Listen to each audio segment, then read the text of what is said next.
très heureuse de vous retrouver sur ITV en ce début de semaine, 19h45. Et voici votre journal à la une de l'actualité. La Guinée, Cellou Dalein Diallo annonce sa victoire au premier tour. Le principal challenger du président Alpha Condé s'est autoproclamé vainqueur du scrutin et appelle ses partisans à se mobiliser pour sécuriser le vote.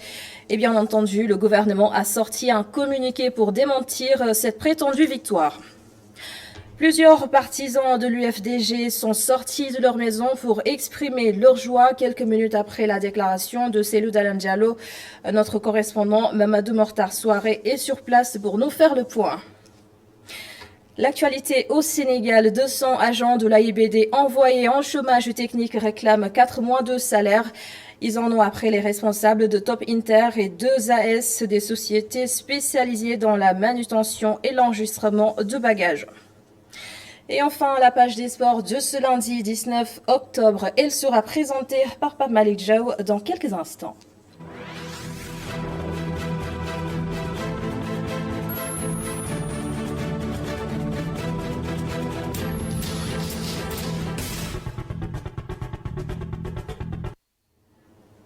Cellou Dalein Diallo crie victoire déjà alors que les résultats officiels de ce scrutin de dimanche dernier sont en attente.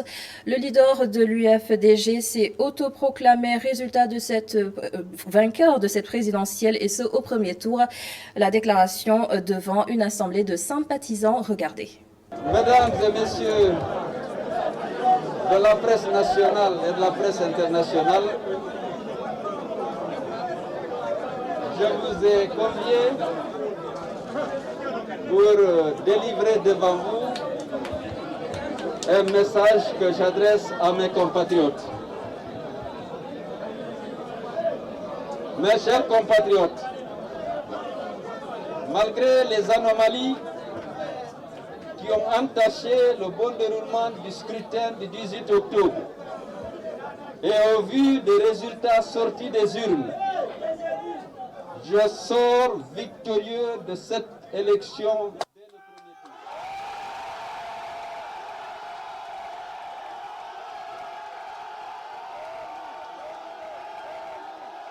dès le premier tour. Je saisis cette opportunité pour remercier les partis membres de l'Alliance nationale pour l'alternance et la démocratie, les nombreux mouvements et associations qui ont bien voulu soutenir ma candidature et tout le peuple de Guinée pour cette marque de confiance. J'invite tous mes compatriotes épris de paix et de justice à rester vigilants et mobilisés pour défendre cette victoire de la démocratie. Je vous remercie. Et ses partisans ont investi les rues de Conakry pour célébrer, on va mettre les guillemets, cette victoire autoproclamée. Des cris de joie à découvrir dans cette correspondance de Mamadou Mortar Souaré depuis Conakry. Voilà, le président Cellou Dalein Diallo l'a annoncé tout à l'heure à son siège à Amdalaï. En effet, il n'est pas allé de main morte, il a clairement dit qu'il a remporté ses élections et donc il est désormais le président élu de la République de Guinée. Et puis donc avec lui, c'est militaire. Il a l'air. Et désormais donc, ils attendent donc la déclaration de la CENI pour savoir enfin si ils ont gagné ou pas. Ce qui est sûr, c'est que c'est clair. Désormais, ils ont gagné, ils ont le pouvoir.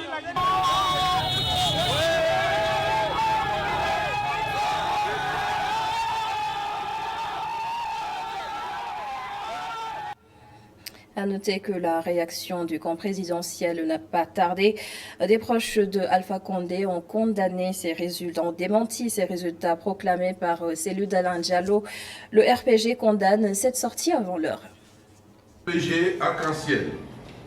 Le RPG Arc-en-Ciel, les partis alliés et les mouvements de soutien, respectueux des institutions de la République, condamne sans réserve et avec la plus grande fermeté la déclaration irresponsable et dangereuse du président de l'UFDG, Elhadji Cellou Dalein Diallo, par laquelle il s'autoproclame élu de l'élection présidentielle du 18 octobre 2020. Cette élection, dont le processus de compilation des résultats est encore en cours, n'ayant pas été achevée, ne peut que conduire le peuple de Guinée vers la vérité selon laquelle seul le peuple souverain élit son représentant. Cette attitude anti-républicaine et antidémocratique appelle de la part de tous les patriotes et de tous les démocrates une vive indignation et une condamnation unanime.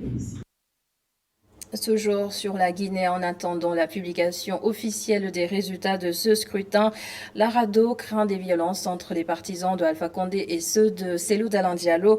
Sadir Niasse est le secrétaire général de la Rencontre africaine pour les droits de l'homme et Adama Sarr l'a interrogé pour nous.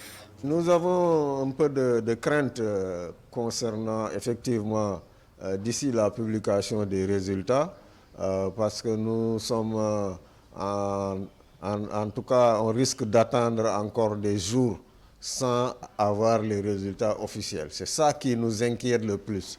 Si vraiment on pouvait réduire la durée d'attente des résultats officiels, ça allait arranger beaucoup de choses, surtout en Guinée, mais aussi dans d'autres pays. Maintenant, l'issue que va donner les résultats, chaque camp va certainement proclamer ses propres résultats et cela risque d'amener des tensions et aboutir à une confrontation effectivement entre les camps. Maintenant, il faudrait aussi savoir raison garder et attendre les résultats officiels avant de pouvoir crier victoire. Voilà, c'est ce que nous demandons. Lançons encore un appel au peuple guinéen pour que, comme hier, ils ont montré leur grandeur et qu'ils puissent aussi rester calmes et en toute responsabilité. C'est vrai, il faut défendre le vote des Guinéens, mais dans le calme, dans la transparence et dans la légalité. Et le débat sur l'ethnicisme en Guinée. Il faut prendre des gants pour manipuler la question. Le journaliste Mamadou Thior parle d'une corde raidée fine à manier avec délicatesse. On l'écoute. On attend de voir est-ce que Condé a perdu ou il a gagné. S'il perd, moi je peux dire que ça va faire une bonne jurisprudence parce que ça peut faire réfléchir ailleurs.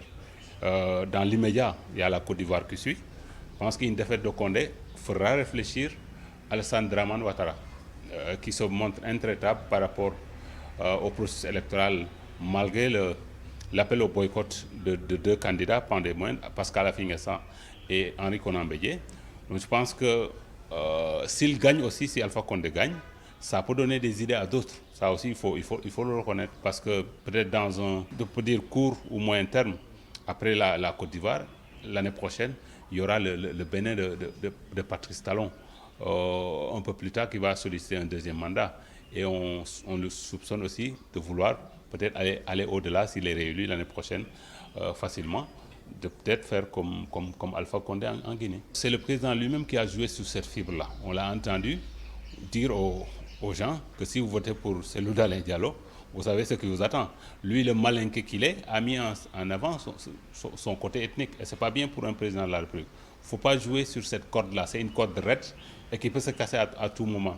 Je pense que la réalité ethnique n'est pas éludée en Guinée. Parce qu'il faut le dire, l'économie guinéenne est tenue par les Peuls. Mais c'est quand on réfléchit en termes ethniques. Si on voit toujours ce côté ethnique, on peut penser, oui, ils tiennent l'économie.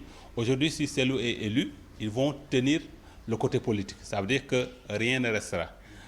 Et ils peuvent penser que bon, les Peuls vont accaparer la Guinée. Ça aussi, Cellou est attendu. Il ne doit pas jouer sur cette corde-là si jamais c'est lui qui a gagné.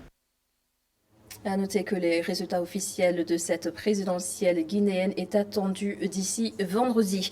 Retour sur Dakar sur fond de contestation. 200 agents de l'AIBD sont envoyés en chômage technique. Cela fait maintenant 4 mois et ces agents réclament des arriérés de salaire.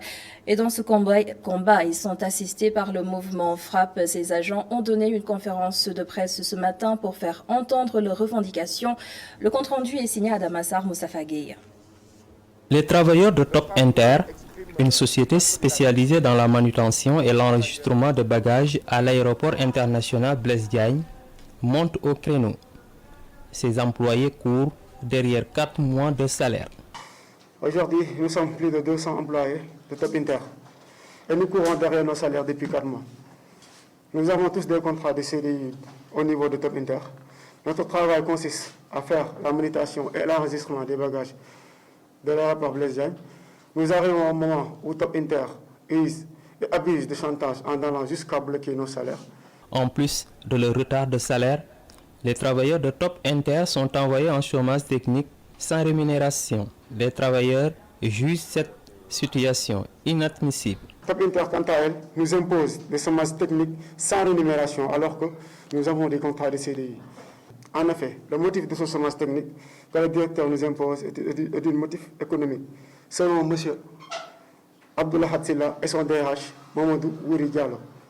Dans le but de décanter cette situation qui perdure, nous avons organisé plusieurs réunions avec les responsables, mais ils refusent toute proposition.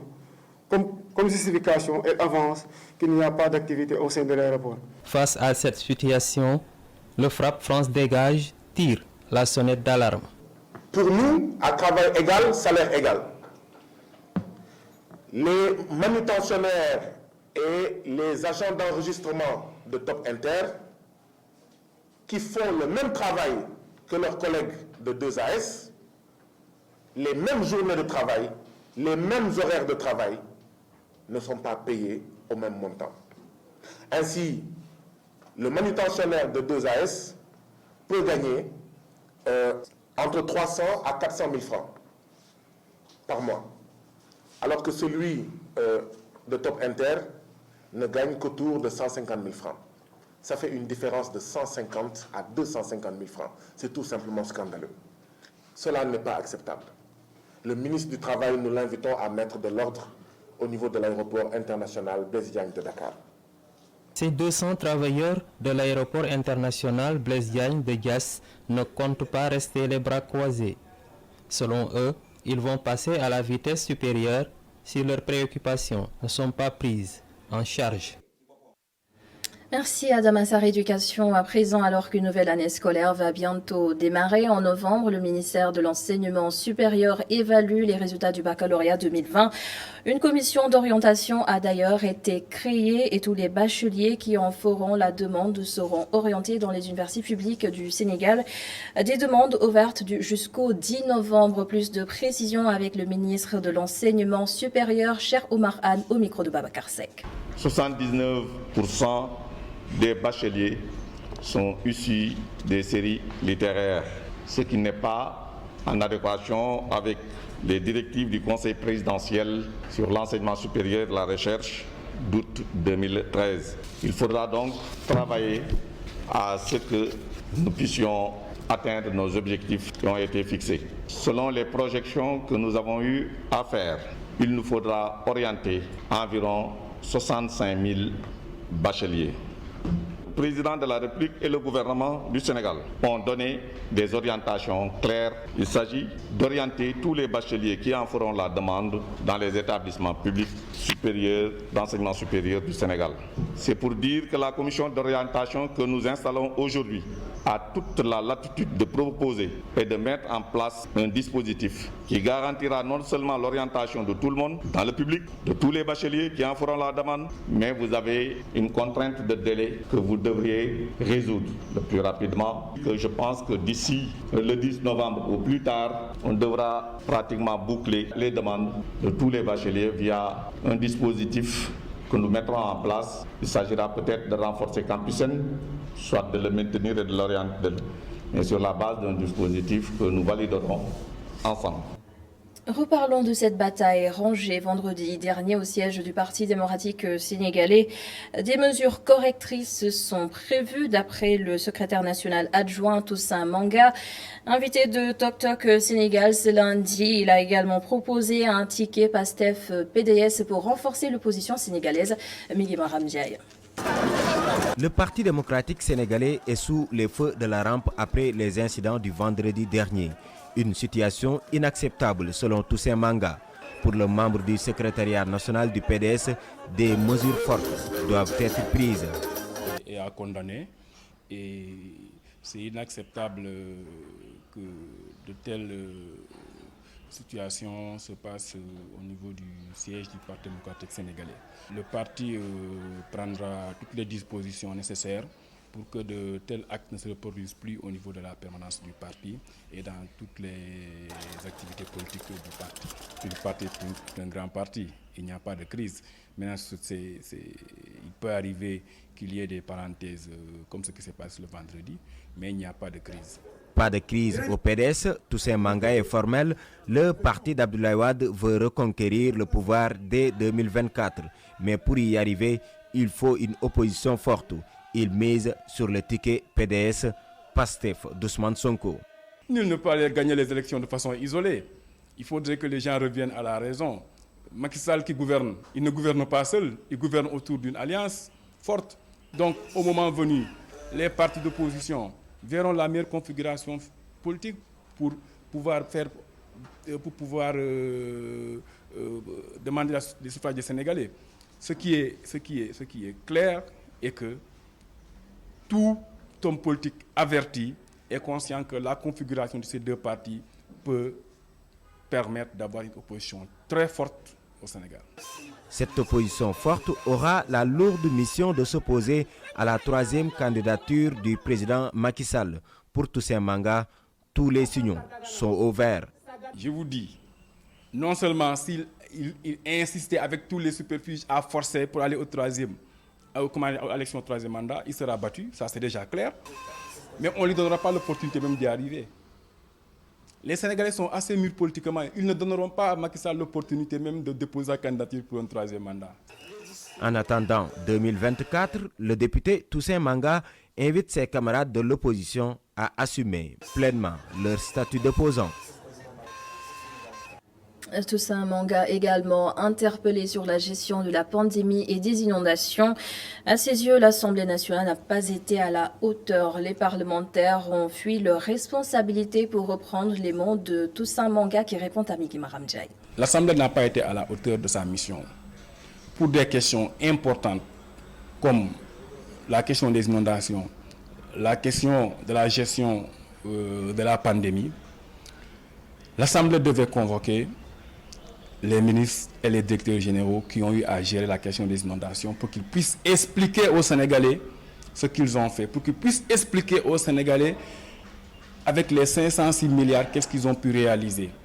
Les convoquants à l'Assemblée, c'était de donner l'opportunité aux Sénégalais à travers des directs à la télévision pour que les Sénégalais puissent savoir où est-ce que le gouvernement a mis les 506 milliards. Mais lorsque l'Assemblée fuit le débat, lorsqu'on a l'impression que l'Assemblée a tendance même à vouloir protéger ou cacher certaines choses en mettant en place une commission d'information pour une question aussi sensible. 506 milliards, on nous dit qu'il faut une commission d'information qui va mobiliser 15 députés qui vont aller rencontrer des directeurs en privé, discuter et puis voilà, faire un rapport et dire aux Sénégalais voilà les 506 milliards. Ce n'est pas responsable pour une Assemblée. Ailleurs, des questions moins importantes nécessitent on voit un grand débat en direct à la télévision. Notre rôle, en tout cas, de député, avec cette 13e législature-là, n'est pas accompli comme nous le souhaitons. Et voici le bulletin santé du jour. 2 nouveaux décès liés au coronavirus. Dans sa déclaration de ce lundi, le ministère de la Santé a fait état de 14 nouvelles contaminations sur un total de 829 tests envoyés au laboratoire. 51 patients ont été déclarés guéris et 5 sont encore en réanimation. Cette chaleur de plus en plus insoutenable, on en parle. La température flirte avec les 34 degrés. Les Dakarois ont du mal avec cette canicule. Marcane en a interrogé quelques-uns avec Mafalfa, le reportage. Mais il fait extrêmement chaud. Il est 15 heures. La météo affiche 33 degrés à Dakar. Une chaleur qui indispose beaucoup de Dakarois. Fatima Sow ne se sépare jamais de son parasoleil. Oui, je me protège juste pour éviter maux de tête, les nerfs, tout ça là. Parce que le soleil, vraiment, c'est pas bon du tout. Se protéger des rayons solaires avec un parasoleil ou avec un foulard. Ces deux jeunes étudiantes ont-elles leur solution? S'habiller léger, avec des couleurs claires et se munir d'un éventail. Très mal en tout cas. On ne sait pas comment on va faire. Il fait tellement chaud. Un éventail qui coûte 200 même d'ailleurs. Ça marche? Bon, ça soulage mais ça ne marche pas. Connaître les couleurs qu'il faut porter quand il fait chaud. Moi aujourd'hui j'ai porté du blanc parce que ça repousse la chaleur. Et puis j'utilise aussi son éventail. Il y a aussi des appareils comme l'appareil de ventilateur là, ça, on peut mettre et ça tourne, ça peut mettre mais là, aujourd'hui c'est trop. Si vous habillez léger, décontacté, très souvent en boubou, mais pas des boubous noirs au fait, des boubous blancs en fond clair. Une chaleur qui a chassé ce père de famille de sa maison. C'est au pied de cet arbre, devant le domicile, qu'il prend de l'air en pensant à sa prochaine facture d'électricité. Oui, c'est vrai qu'il fait chaud. Je ne dirais pas très chaud parce que c'est une volonté divine, mais il fait quand même chaud.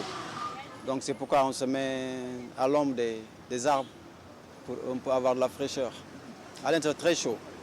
Donc c'est pourquoi souvent en cette période, les factures d'électricité augmentent parce que les ventilateurs et les climatiseurs sont en fond.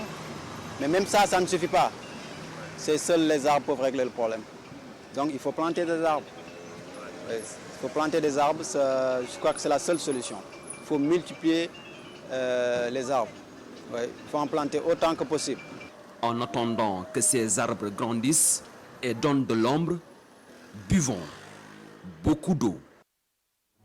Et dans le reste de l'actualité, la communauté laïenne est en deuil. Le khalife général des Laïens a perdu 3 de ses enfants en moins de 24 heures. Malik Chaoulaye a été le premier à tirer sa révérence à Bargny et alors que les gens pleuraient sa perte, la fille aînée du khalife Aïtassen Chaoulaye Cambérène rendait l'âme dans la même nuit.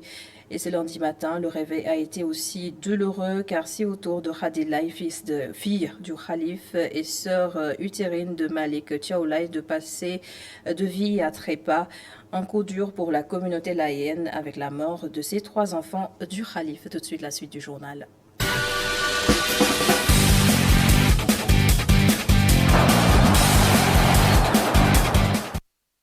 Il est de retour, Pape Malick Diaw, bonsoir et bienvenue. Bonsoir, Arona Chaba. Alors, en forme pour les sports?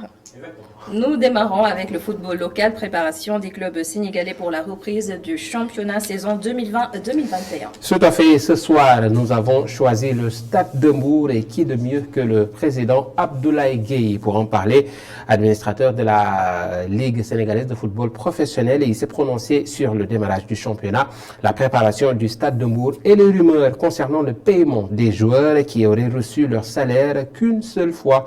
Abdoulaye Gueye, que nous écoutons au micro d'ITV. Je pense que le démarrage de la saison avait été fixé déjà au 31 octobre. Donc on a dit que le championnat officiel va démarrer le 2 janvier. Et aujourd'hui, toutes les équipes sont en train de se préparer en vue de ce démarrage. Nous sommes de plein pied dans la préparation. Aujourd'hui, vous savez, nous nous sommes confrontés à 2 situations. Aujourd'hui, nous préparons une assemblée générale et puis nous préparons aussi l'équipe. Parce que vous savez, une association, c'est une continuité.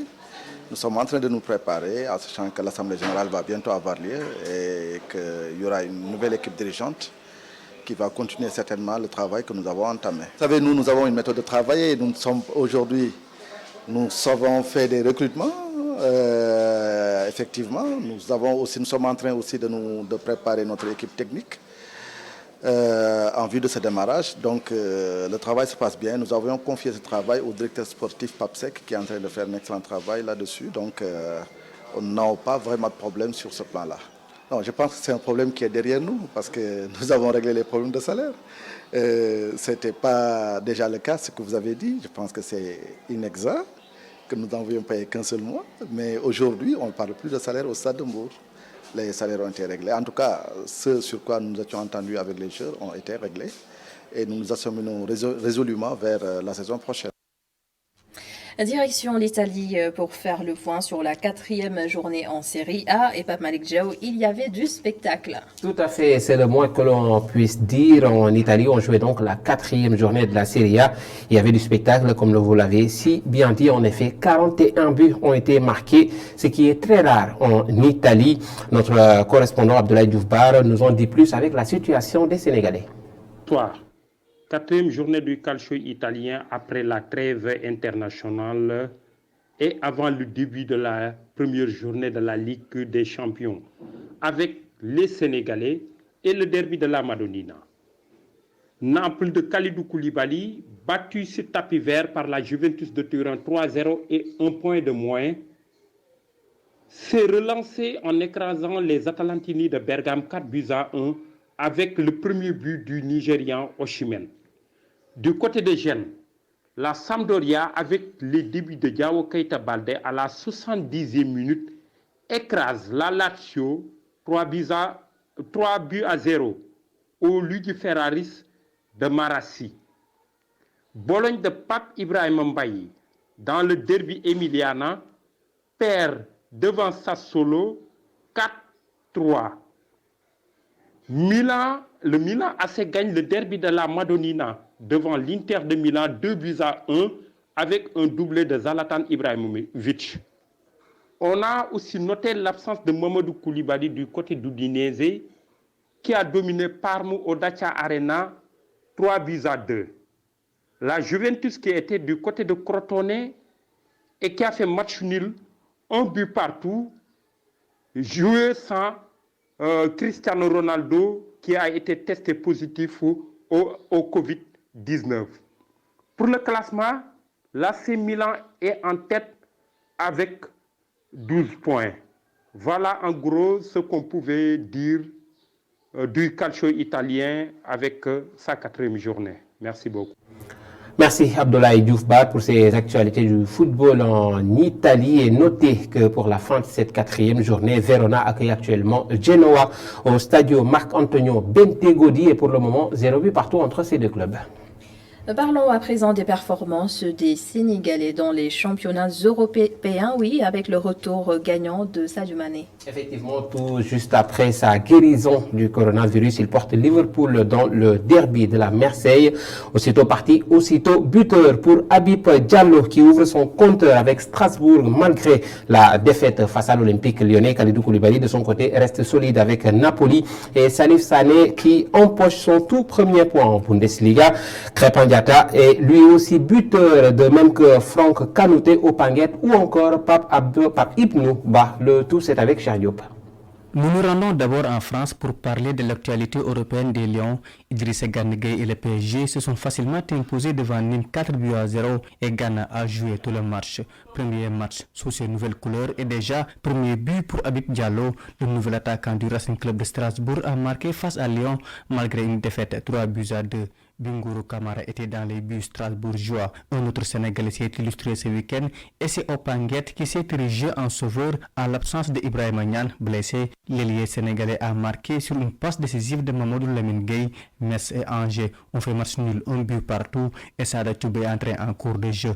Bordeaux de Youssouf Sabaly a été battu par Marseille 3-1 et Reims de Boulaye Dia a perdu sur le même score face à Lorient en Ligue 2.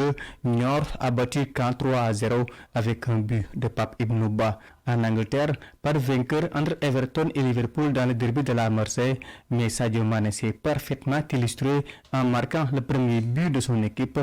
Récemment guéri du coronavirus, le numéro 10 des Reds aurait même pu délivrer une passe décisive si le but de Jordan Henderson n'avait pas été refusé pour hors-jeu.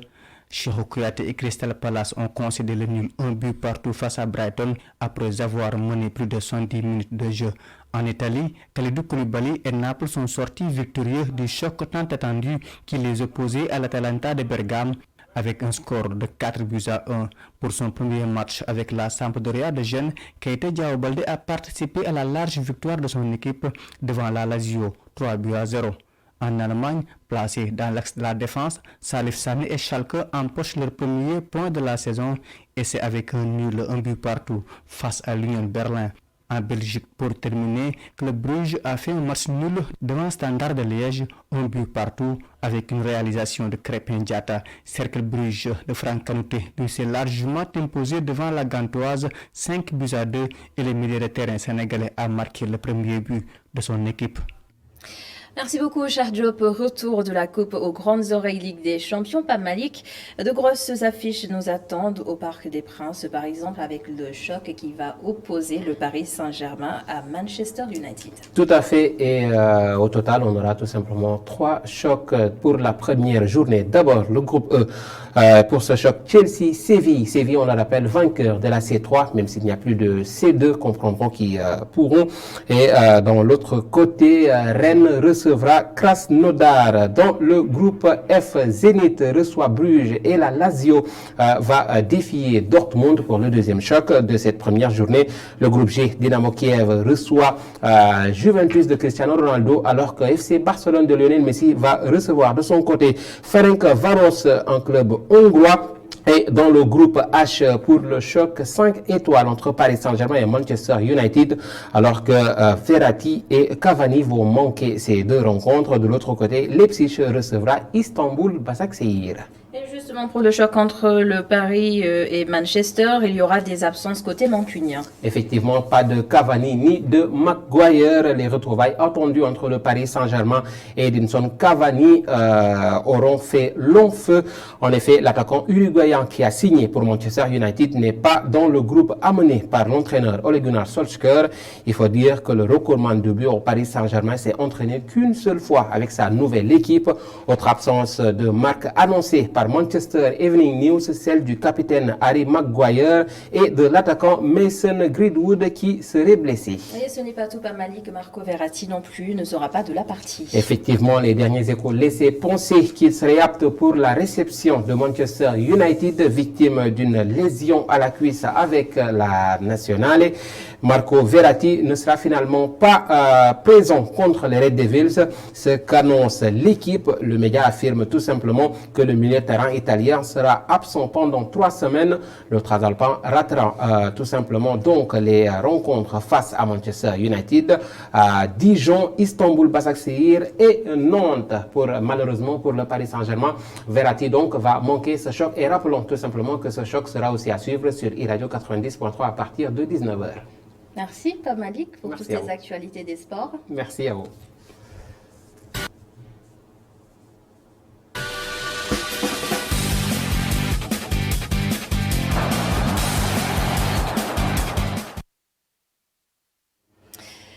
Il est né il y a 2 ans, il est certes très jeune, mais occupe quand même une place de choix dans le paysage médiatique sénégalais.